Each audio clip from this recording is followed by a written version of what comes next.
Welcome in farmer voice, आवाज़ किसान की।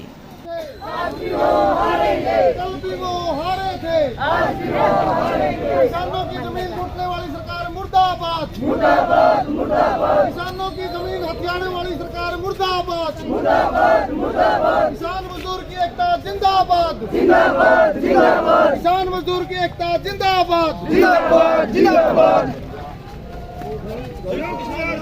जिंदाबाद, जिंदाबाद। जिंदाबाद,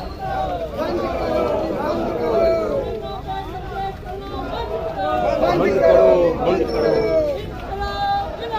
किसान मजदूर की एकता जिंदाबाद, जिंदाबाद, जिंदाबाद। इनकलाब जिंदाबाद, जिंदाबाद, जिंदाबाद। हमारे का प्रशासन मुर्दाबाद, मुर्दाबाद, मुर्दाबाद। संयुक्त मोर्चा जिंदाबाद, जिंदाबाद, जिंदाबाद। किसानों की जमीन छीनने वाली सरकार मुर्दाबाद, मुर्दाबाद। शर्म करो, सरकार मोदी शर्म करो, हमारे का प्रशासन सरकार निकम्मी है, नाशा सरकार मुर्दाबाद, नाशा सरकार हो बर्बाद। कौन से गांव से आए हैं?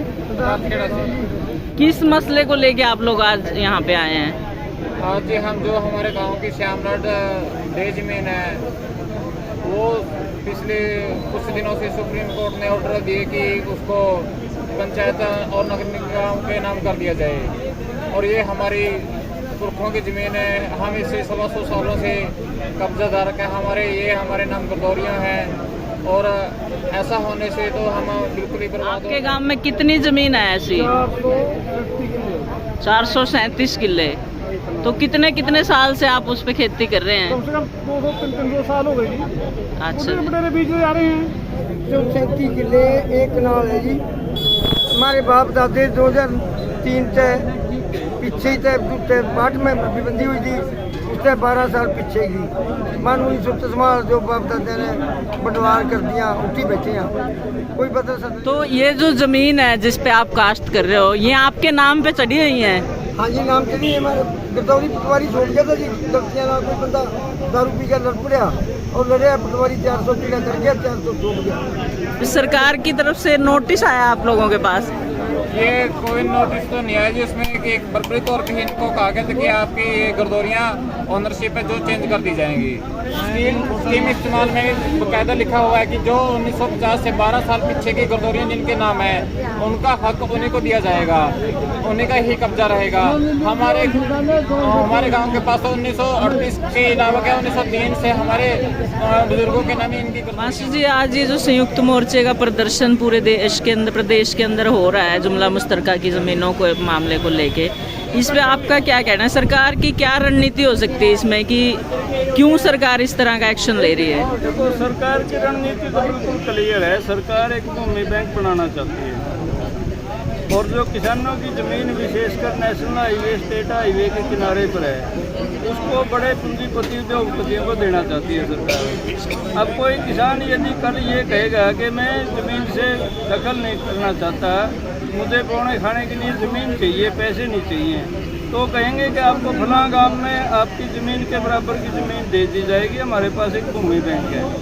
तो इसलिए सरकार ज़्यादा इस ज़मीन के साथ छेड़खानी कर रही है, और ये जुमला मुश्तरका जो मालिकान की ज़मीन है, ये बिल्कुल समझात से भी इन तरह की है। ये तो लोगों के खातों में से कटी हुई है, उन्हीं के हिस्सों में बंटनी है, और ज़्यादातर गाँव में वो अपने हिस्से में ही धो रहे हैं या उसको सामूहिक प्रयोग कर रहे हैं।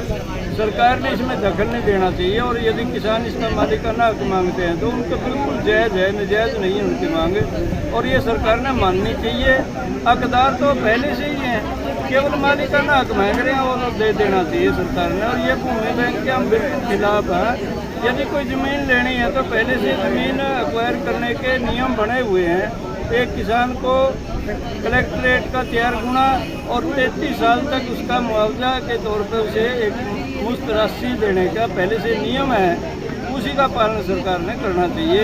बेशक उद्योग धंधों के लिए उसने ज़मीन चाहिए तो ले सकते हैं किसानों से, लेकिन उनको सही रेट मिले और वो फिर अपनी ज़मीन कहीं भी खरीदें।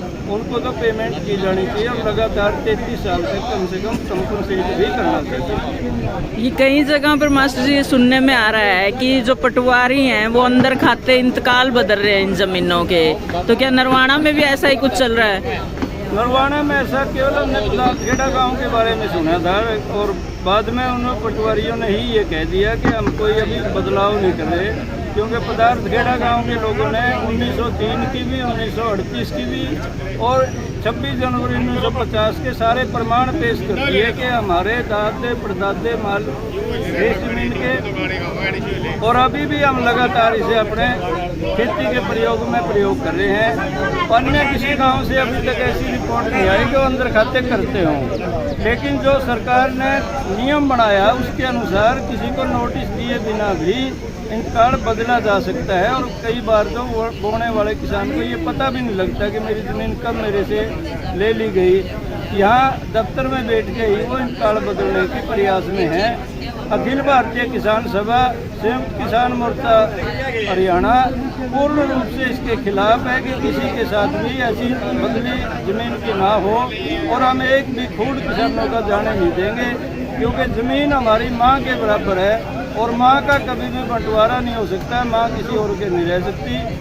ये हमें बिल्कुल भी सहन करने की बात नहीं है। जितना बड़ा आंदोलन करना पड़ेगा करेंगे। आज पूरे हरियाणा में प्रदर्शन है और आगे भी ये योजना रहेगी। यदि सरकार शांत नहीं होती है और इन किसानों को मालिकाना हक नहीं देती है तो किसान आंदोलन के लिए बिल्कुल तैयार है। हम लेके इकट्ठा हुए हैं आज इसके लिए हुए हैं कि जो हमारी सामलत ज़मीनें हैं उन ज़मीनों के हक किसानों को दिलाने के लिए आज ये पूरा किसान सभा अलग अलग जथेबंदियों से लोग एकत्रित होकर और जो ज्ञापन दिया गया। आपके गांव में भी ये समस्या आई है? हमारे गांव में बहुत बड़ी समस्या मैम इस प्रकार से हमारे गांव में 450 किला ज़मीन का है, जो कि हम लोगों ने कुछ दिन पहले भी इसके बारे में एसडीएम साहब के नाम से ज्ञापन सौंपा है और उसका अभी तक हमारे को कोई जवाब नहीं मिला है इस प्रकार का। कितने समय से आप लोग अपनी ज़मीनों पे खेती कर रहे हैं, उन ज़मीनों पे जो मुश्तरका के तहत आती हैं? 1903 से मैम हमारे पास जमाबंदी पड़ी हुई है 1903 से। तो संयुक्त मोर्चा ने आज जो पूरे प्रदेश के अंदर ये आह्वान करा है, तो ये किस लिए किया है कि मतलब इन ज़मीनों से क्या इफेक्ट पड़ेगा किसानों के ऊपर अगर ये ज़मीनें ग्राम पंचायत के अधीन चली जाती हैं? तो ग्राम पंचायत के अधीन तो पहले से ही है लगभग हर गांव में। ये जुमला मुश्तरका ज़मीन है जो ये तो खेवटों में से कटी हुई ज़मीन है और उन किसानों की है जो ऑलरेडी गांव में पहले से अपने सीर साजे में से ज़मीन काट के वो अन्य यूज़ के लिए प्रयोग कर रहे थे। और पिछले लगभग एक सदी से बहुत लोगों ने अपनी ज़मीन को अपने हिस्से में बांट लिया। आज खेती भी हो रही है, मकान भी बन रहे हैं, ट्यूबवेल भी लगे हैं। बहुत लोगों ने इस ज़मीन के अगेंस्ट ट्रैक्टर भी लिए हैं, बहुत लोगों ने बेच दिया। अब ये जिस तरह से बर्खास्त करने की सोच रहे हैं सरकार, इस तरह तो बहुत लोग प्रभावित होंगे। और दूसरा, सरकार की नीयत अपने बड़े पूंजीपतियों को ज़मीन देने की है और वो भूमि बैंक बना के ऐसी ज़मीन को ढूंढ रहे हैं जो कोई किसान ये कहेगा नेशनल हाईवे या स्टेट हाईवे के किनारे बैठा हुआ, जब उसकी ज़मीन एक्वायर की जाएगी सरकार के द्वारा पूंजीपतियों के लिए, वो कहेगा कि मैं कहाँ जाऊँगा, मैं भूखा मरूंगा। उसको कहेंगे भाई आप फलाने गांव में चले जाओ, वहाँ आपकी 4 एकड़ की बजाय आपको 5 एकड़ ज़मीन मिल जाएगी या 4 एकड़ के बदले में 4 एकड़ मिल जाएगी। हमें भूमि बैंक तैयार कर लिया है। तो आप पूर्ण रूप से अखिल भारतीय किसान सभा संयुक्त किसान मोर्चा हरियाणा इस पॉलिसी के ही खिलाफ है। जो मालिक हैं उनको मालिकाना हक मिले और वो निश्चिंत हो हमेशा के लिए। ऐसा कानून पास करके विधायक लेके सरकार उस विधेयक के द्वारा इसका समाधान करे। इस बात के लिए आज हम आए हैं। पूरे हरियाणा में ज्ञापन दिए जा रहे हैं आज के दिन और हम ये मांग करते हैं सरकार से किसी भी किसान को उसकी ज़मीन से बेदखल लेके हमारे बुजुर्गों के नाम जमाबंदी है और एक बार ये पंचायत के नाम पहले भी कर दी थी। उसके बाद हमारे बुजुर्गों ने पटियाला कोर्ट में केस करके वापसी अपने नाम करवाई है। तो ये ज़मीनें जो हैं वो आप लोगों के नाम है? हाँ जी, ये गिरदावरी हमारे नाम है, मुश्तरका खाता है। मुश्तरका खाते में? हाँ जी, उसमें गिरदावरी हमारे बुजुर्गों से लेके अभी तक फिलहाल तक चल रही है ये हमारे लिए। कितनी पीढ़ियों से आप लोग इस पे खेती कर रहे हैं? ये 6 पीढ़ियों से कर रहे हैं ये लगातार। ये 6 पीढ़ी हमारी इस ज़मीन को बहा बीज रही है, लगातार बहा बीज रही है। कोई इसमें हम कोई टैक्स नहीं देते, गवर्नमेंट को कुछ नहीं देते, लगातार हमारी ज़मीन है, हम भाव बीज रहे हैं।